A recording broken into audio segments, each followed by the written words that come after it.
Hi friends, welcome to my channel கிறிஸாஸ் kitchen recipe. இன்றைக்கி நாம் பார்க்க போகிற ரெசிபி பார்த்திங்கன்னா நல்ல டேஸ்டான முருங்கைக்காய் கிரேவி எப்படி பண்ணுறதுன்னு தான் பார்க்க போகிறோம். இந்த கிரேவியை சாதத்து கூடலாம் வச்சு சாப்பிட்றதுக்கு அவ்வளோ டேஸ்ட்டாக இருக்கும். சாதத்து கூட மட்டும் இல்லாமல் இட்லி தோசை கூடலாம் கூட வச்சு சாப்பிட்லாம், ரொம்பவே நல்லாயிருக்கும்.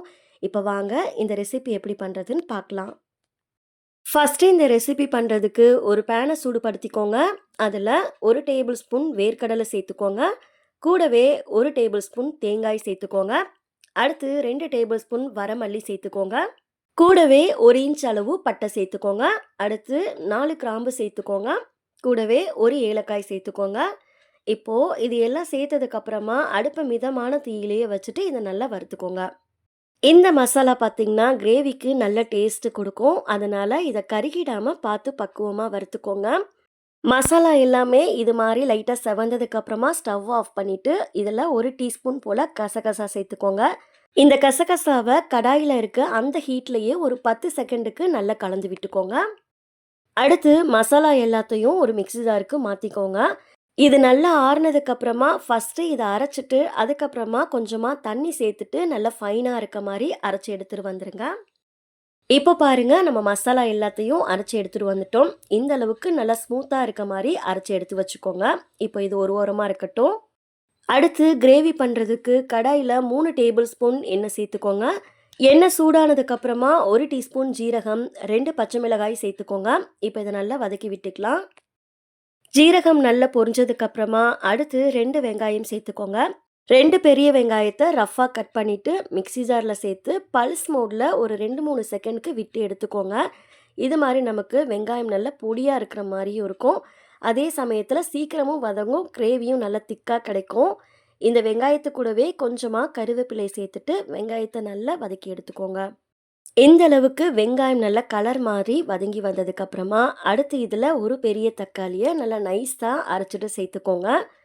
தக்காளி சேர்த்ததுக்கப்புறமா இதை நல்லா கலந்து விட்டுட்டு 1 நிமிஷம் போல் கொதிக்க வச்சுக்கோங்க. இது நல்லா கொதி வந்ததுக்கப்புறமா அடுத்து மசாலா சேர்த்துக்கலாம். 1/4 டீஸ்பூன் மஞ்சள் தூள், 1 டீஸ்பூன் மிளகாய் தூள் சேர்த்துக்கோங்க. அடுத்து கிரேவிக்கு தேவையான அளவுக்கு உப்பு சேர்த்துக்கோங்க. இப்போ இதை நல்லா கலந்து விட்டுக்கலாம். மசாலா சேர்த்ததுக்கப்புறமா அடி பிடிக்கிற மாதிரி இருந்தால் கொஞ்சமாக இதில் தண்ணி சேர்த்துக்கோங்க. இப்போ இதை அடுப்பை மிதமான தீயிலேயே வச்சுட்டு ஒரு 2 நிமிஷத்துக்கு இதை மூடி வச்சு அதோட பச்சை வாசனையெல்லாம் போகிற அளவுக்கு குக் பண்ணி எடுத்துக்கலாம். நம்ம சேர்த்துருந்த மசாலாவோட பச்சை வாசனையெல்லாம் போனதுக்கப்புறமா நம்ம முருங்கைக்காய் சேர்த்துக்கலாம். நான் இன்றைக்கி 3 முருங்கைக்காய் எடுத்திருக்கேன். சரியாக வெயிட் பார்த்திங்கன்னா 150 கிராமுக்கு நான் முருங்கைக்காய் சேர்த்துருக்கேன். முருங்கைக்காய் சேர்த்ததுக்கப்புறமா நல்லா கலந்து விட்டுக்கோங்க. இதை நல்லா கலந்ததுக்கப்புறமா அடுத்து கொஞ்சமாக தண்ணி சேர்த்துக்கோங்க. ஒரு 1/2 கப் அளவுக்கு சேர்த்துக்கோங்க, அதிகம் சேர்த்துட வேணாம். தண்ணி சேர்த்ததுக்கப்புறமா இதை நல்லா கலந்து விட்டுட்டு அடுப்பை மீடியம் ஃப்ளேமில் வச்சு ஒரு 5 நிமிஷத்துக்கு கொதிக்க வச்சுக்கோங்க. 5 நிமிஷத்துக்கு அப்புறமா நம்ம ஓப்பன் பண்ணிக்கலாம். மசாலாலாம் பார்த்திங்கன்னா நல்லா முருங்கைக்காயில் இறங்கி நம்ம முருங்கைக்காய் சாப்பிட்றதுக்கு ரொம்பவே நல்லாயிருக்கும். அடுத்து நம்ம ஏற்கனவே அரைச்சி வச்சுருந்த மசாலா சேர்த்துக்கலாம். இந்த மசாலா சேர்த்ததுக்கப்புறமா நல்லா கலந்து விட்டுக்கோங்க. இந்த டைமில் உங்களுக்கு கிரேவிக்கு எந்த அளவுக்கு தண்ணி தேவைப்படுதோ அந்த அளவுக்கு தண்ணி சேர்த்துக்கோங்க. நான் 1 கப் அளவுக்கு தண்ணி சேர்த்துருக்கேன். நீங்கள் 1 கப்பில் இருந்து 1.5 கப் அளவுக்கு கூட தண்ணி சேர்த்துக்கலாம். நான் இன்றைக்கி திக்காக தான் பண்ணியிருக்கேன். இதை நீங்கள் குழம்பு மாதிரி பண்ணுறீங்க அப்படின்னா இன்னும் கூட உங்களோட தேவைக்கு தகுந்தாப்பில் தண்ணி சேர்த்துக்கோங்க.